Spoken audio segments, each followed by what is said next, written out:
The Buffalo Bills let over 300 targets from last year's passing game go in the offseason.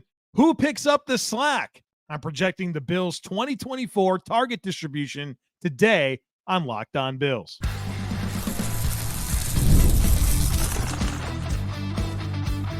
You are Locked On Bills, your daily Buffalo Bills podcast. Part of the Locked On Podcast Network, your team every day. What's up, Bills Mafia? It's Joe Marino, author of Go Bills and Buffalo's Run, also the co-host of the Locked On NFL Scouting Podcast, and I'm your host of Locked On Bills. Want to thank you for making Locked On Bills your first listen every day, and a big welcome and shout out to our everydayers. You know who you are. Those of you who never miss a single episode, I appreciate y'all being here very, very much. I'd also like to invite you to subscribe or follow for free on YouTube or wherever you listen to podcasts. We're part of the Locked On Podcast Network, your team every day. Today's episode is brought to you by Game Time. Download the Game Time app, create an account, and use code LOCKEDONNFL for $20 off your first purchase.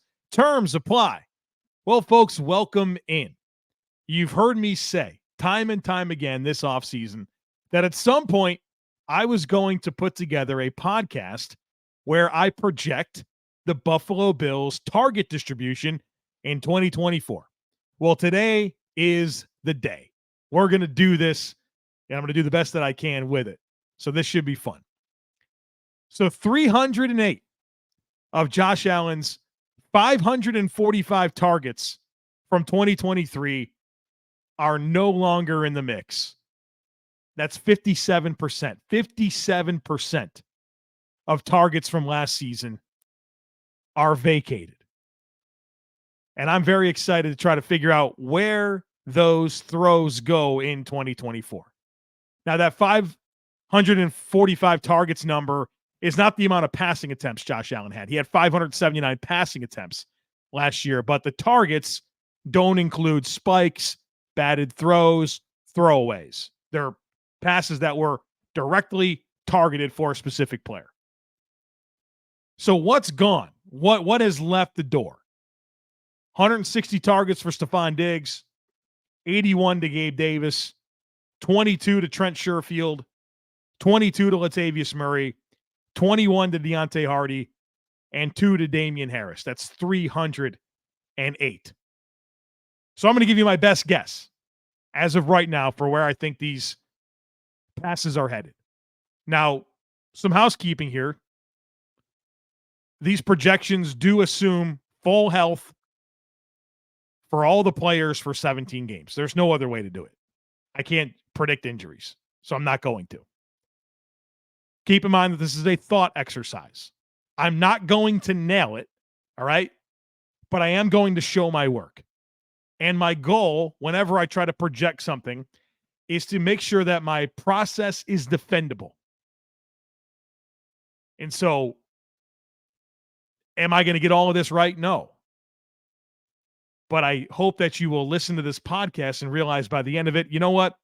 Joe's got a good process. Maybe he's right, maybe he's wrong. But it's a thought exercise that helps get our mind properly calibrated for the upcoming season.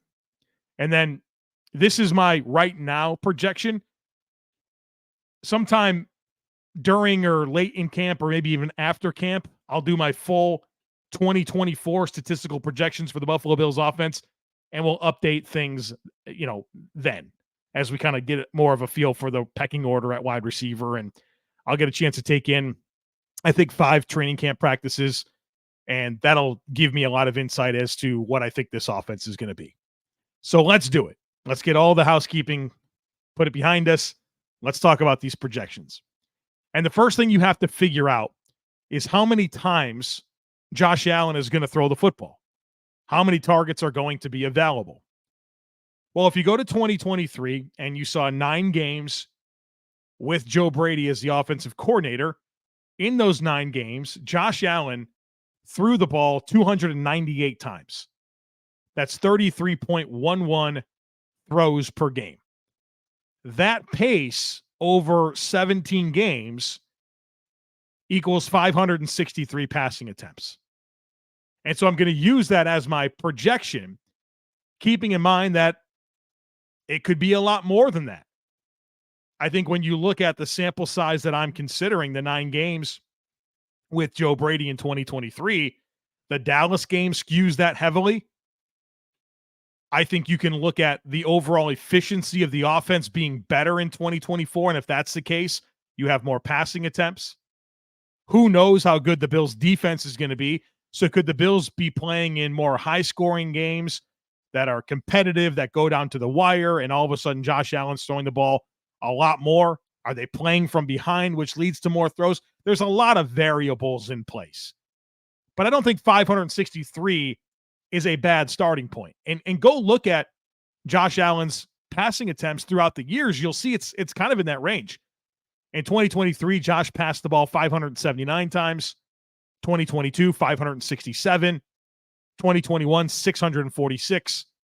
2020, 572. So if you think 563 is low, it's not really. It's kind of in line with basically where he's been. Again, there's a path for this to be higher. So there's my starting point. 563 targets available for the Bills' weapons. The first position group that I want to project is tight ends. Then we're going to do wide receivers in segment 2. Segment 3 will be running backs, other, and put a final tally on everything. But I do want to start with tight ends for a couple of reasons. Number one, I think the number one target getter in this offense is going to be Dalton Kincaid. So I want to establish him right away. But then I think one of the big dominoes in sorting this whole thing out is Dawson Knox and what a realistic projection is for him as tight end 2. So let's start with Dalton Kincaid. I am projecting 120 targets for Dalton Kincaid in 2024. If you go to the last 9 games of the season with Joe Brady as the offensive coordinator, Dalton Kincaid received 5.6 targets per game. I'm going to bump that up by about 1.5 per game, assuming that he absorbs a fair amount of what's left behind from Diggs and Davis. Keeping in mind, Dalton Kincaid got 90 targets last year as a rookie. I don't think it's crazy to think he can hit 120. If you go back to 2023 across the NFL, you had 6 tight ends receive over 100 targets. Evan Ingram came in at 140. TJ Hawkinson came in at 124. David Njoku came in at 120.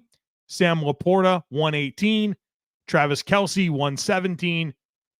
And Trey McBride with the Cardinals at 105. I think 120 is it's a number that I feel pretty comfortable with. So Dalton Kincaid leading the way, 120 targets, taking what he did last year, bumping it up a little bit, and then seeing what the norm is for highly targeted tight ends. That gets us to 120. Now for the Dawson Knox part of this conversation. And I think the question you have to ask yourself is, what is high volume for a tight end 2? What's normal here? And so I went through last year's target distribution across the league, and I looked at the tight end 2s that received the most targets. And here's what I found. For Arizona, Trey McBride, 104. Zach Ertz, 42 targets. For the Falcons, Kyle Pitts had 86. Jonnu Smith had 69. For the Bills, Dalton Kincaid, 90. Dawson Knox, 35. And remember, 35 where he missed several games with a broken wrist and tried to play through the broken wrist. Still got 35 targets. Travis Kelce in Kansas City got 117. Noah Gray, 39. And then we'll go to the Chargers. Gerald Everett, 70 targets. Donald Parham, 40. So I think you can look and say, hey, 40 to 50 targets feels right for a high-volume tight end 2.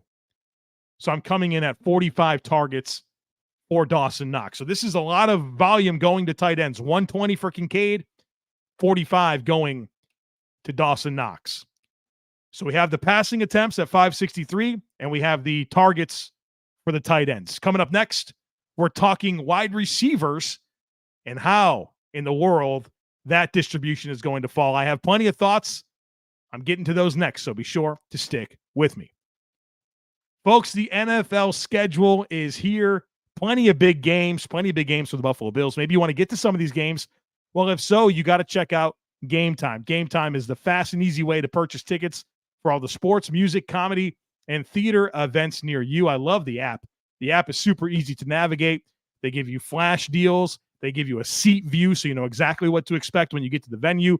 They send the tickets straight to your phone so you don't have to dig through emails. But my favorite part is the all-in pricing. You know the full ticket purchase cost right from the outset as opposed to getting hit with all these fees at the end. So take the guesswork out of buying tickets with Game Time. Download the Game Time app, create an account, and use code LOCKEDONNFL for $20 off your first purchase.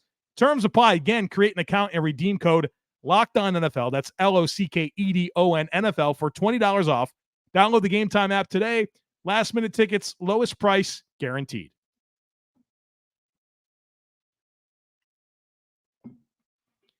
All right, let's talk about these wide receivers and where I think the football is going to go.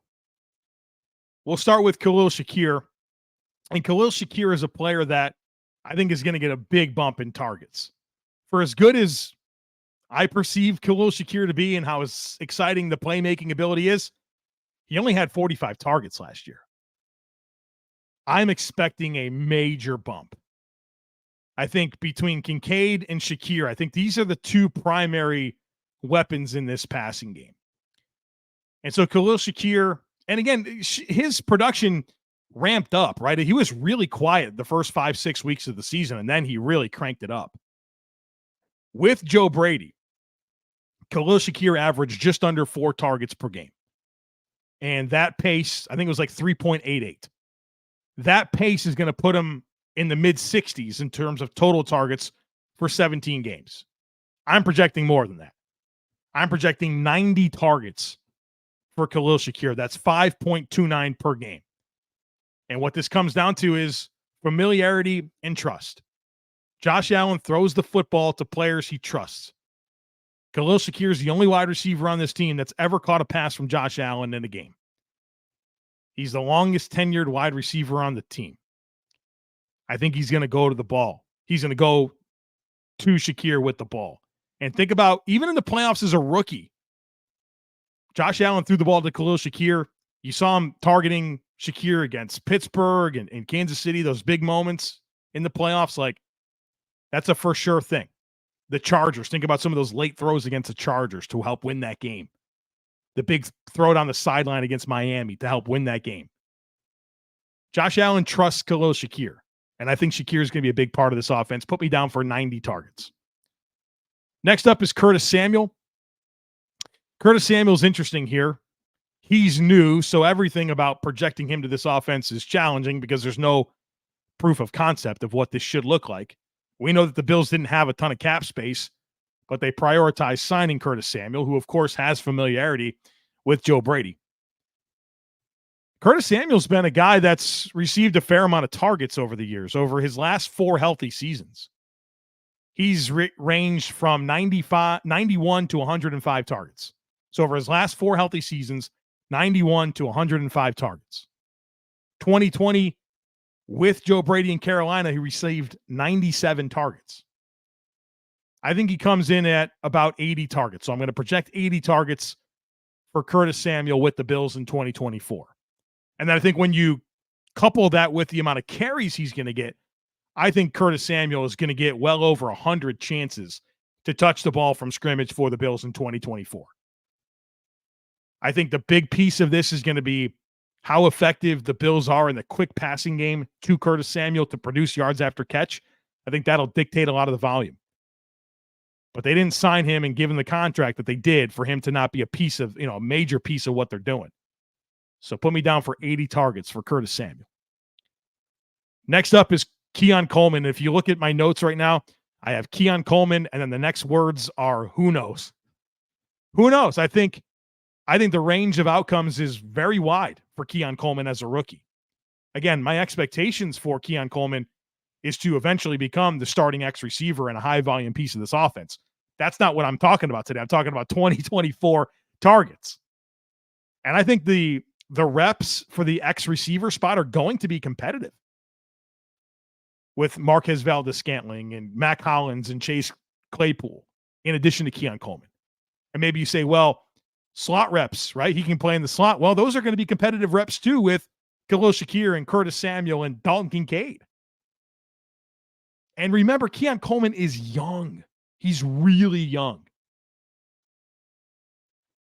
So there's not a whole lot I can point to that's going to substantiate the number that I'm coming up with, but I have Keon Coleman down for 55 targets at this point in 2024. Now, I could go to training camp practice and see how they're using him and what the reps are like, and I can feel really different about that. But as of right now, I'm saying 55. And maybe you think that's low. And if you're in that ballpark, you should take great joy in knowing that I underestimated Dalton Kincaid last year. I had Dalton Kincaid at 65 targets, which was off by 26. He got a lot more volume than I anticipated. And Pro Football Focus projects Keon Coleman to have 62 catches, so obviously a lot more than 55 targets. Mike Clay of ESPN projects 96 targets for Keon Coleman. And Fantasy Pros, who does a great job with projections, has Keon Coleman down for 62 catches as well. So I'm on the low end here, but I see the competition at both X and slot, and I wonder how much of that is gobbled up by Keon Coleman. But that's the one that I'm going to have to solidify my thoughts on at camp. And then really, it's probably a guy that ramps up as the season moves along. So, like, does he start off like very low in terms of targets per game and that ramps up? And if so, how quickly? Like, there's a lot to unpack there. Two more receivers I want to project here. Marquez Valdes-Scantling coming up next. So MVS has had a career that, spend time with the Packers and the Chiefs. He played with Aaron Rodgers and Patrick Mahomes. And his career targets have ranged from a career low in 2023 with 42 up to a career high 81 in 2022.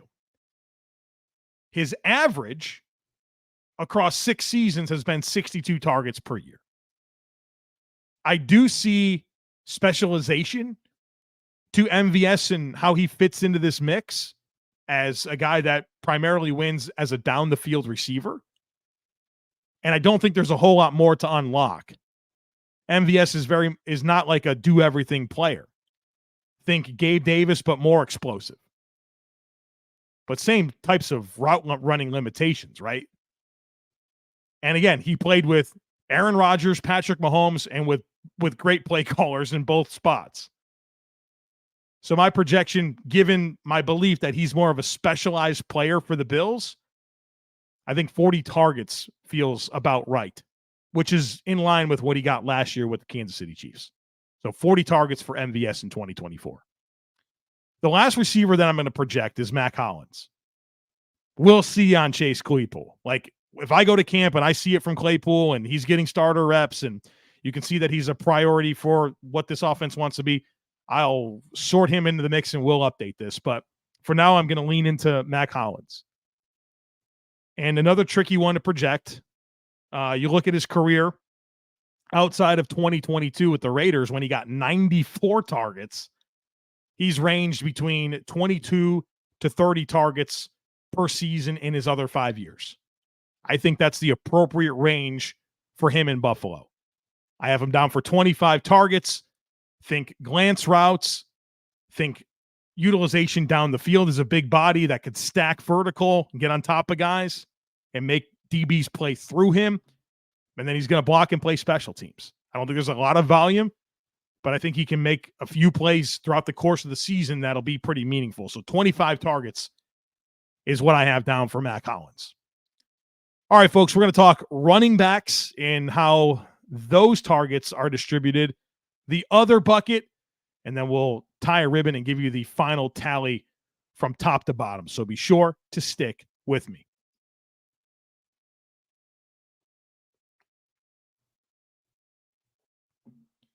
All right, folks, welcome back. Let's look at the running backs, the other bucket, and the final tally. So Brandon Beane has been very intentional about trying to find some pass-catching backs for Josh Allen, whether it was the failed signing of J.D. McKissick, trading for Nyheim Hines, drafting James Cook, drafting Ray Davis. There's been a lot of intentionality. I think that there's going to be an emphasis on throwing the ball to running backs. So here's how I have it shaking out. We'll start with James Cook. James Cook had 54 targets last year, and he actually averaged one more target per game when Joe Brady took over as offensive coordinator compared to Ken Dorsey.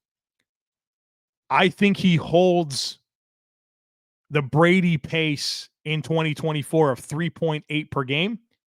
So put me down for 65 targets to James Cook. So a slight bump, about 10 more targets versus last year. And I think he'll, catch 50 of those. Put me down for 50 catches for James Cook, assuming that the drops problems go away. So 65 targets to James Cook. Then I want to lump together Ty Johnson and Ray Davis because, candidly, I don't have a great feel for which one's going to command more volume. But I think as a pair, I can look at them and come away with a reasonable spot. So if you look at Latavius Murray and Ty Johnson last year, the RB2, the RB3, under Joe Brady in those 9 games, that pair averaged 2.44 targets per game. Over 17 games, that's 41 targets. I'm going to come in a little bit lower than that. I have them combining for 33 targets. I think it skews more towards Ray Davis, but I'm not exactly sure how it splits out. So I guess the interesting thing to look at here is I have 65 targets to James Cook, 33 to Johnson and Davis. So that winds up being, 98 targets? 98. Oh, right at about 100 targets going to running backs. So a decent amount of market share, if you will, going to running backs. Then there's the other bucket. This is the Quintin Morris bucket, the Reggie Gilliam, the random other receiver that catches like a pass, Chase Claypool, all the random targets. I have that at 10, which is right pretty close to where it was last year when you look at Q Morris and Gilliam and was like Andy Isabella got like one target, those types of players. So here's how it shakes out, and we'll see if I'm right or not, but as of right now, this is the best guess that I have. Again, 563 attempts for Josh Allen, 120 to Dalton Kincaid, Khalil Shakir 90, Curtis Samuel 80, James Cook 65, Keon Coleman 55, Dawson Knox 45, MVS 40, Mack Hollins 25, the Ty Johnson, Ray Davis duo 33, and then the other bucket is 10. Would love to hear from you. There's a lot of different outcomes that are possible here. There's plenty of good reasons to see it differently. And so I'd love to hear from you. If you're watching on YouTube, leave a comment. Let me know how you see this shaking out. Let me know who you think I have too low, who I have too high. I would love to kind of get a pulse check for how other people see this in addition to myself. So if you're on YouTube, leave a comment. If you're part of our subtext community, shoot me a text. Would love to get some feedback on this and just kind of compare where I have it to other people. So there you have it. The Buffalo Bills 2024 target distribution as of right now. So late June. Again, I'm going to go to training camp. I'm going to be there for 5 practices, and that'll give me a pretty good feel for how I think things will shake out, and then we'll update everything, including very specific, Josh Allen, every stat, passing attempts, yards, touchdowns, interceptions, everything. I do that every year. So that's coming up, but consider this a little appetizer, a little primer, a little tone setter, if you will. All right, folks, that's going to do it for us here today on the podcast. As always, I kindly ask that you rate, review, share, and subscribe. Have a great rest of your day. Go Bills, and I look forward to catching up with you again real soon.